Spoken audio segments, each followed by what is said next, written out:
Two deadly crashes over the weekend, possibly caused by hydroplaning. In Jacksonville, two children lost their father when the car they were in crashed on the west side. Investigators say the roads were soaked and slippery. And 10 people, including 9 children, lost their lives in Alabama in a crash that investigators say likely happened when a van carrying the children hydroplaned. Hydroplaning is when a vehicle slides uncontrollably over a wet road.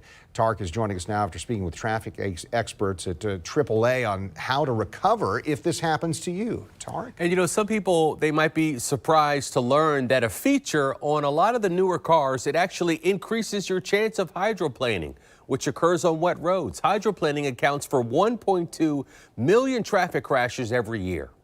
A van carrying 8 children between the ages of 3 and 17 lost control, setting up a chain reaction of accidents leading to the deaths of 10 people.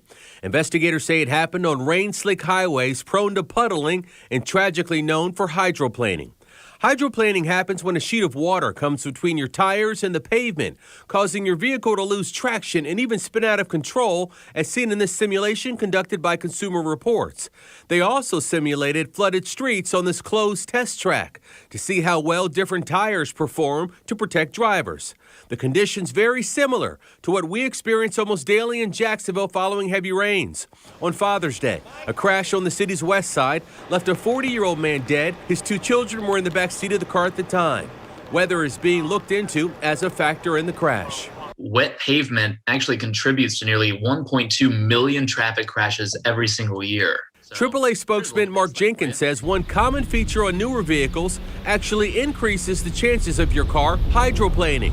When drivers use cruise control, your vehicle's sensors may be affected by the moisture, which means it may not be as reliable. Avoid using cruise control. That can actually increase the likelihood of hydroplaning when you're driving on wet roads. Jenkins says studies reveal vehicles can hydroplane at speeds as low as 35 miles per hour. And he has the following suggestions. Make sure your tires are inflated properly and that they have the adequate tread. Don't panic if your car does hydroplane. Instead, ease your foot off the gas and don't slam on the brakes. Jenkins also says the first rain of the day is often the most dangerous for drivers. So when it comes to driving on wet roads, the first 10 minutes after the rain begins the most dangerous time. It's when rain mixes with oil from motor vehicles and oil from new asphalt, and the result is a very slippery roadway.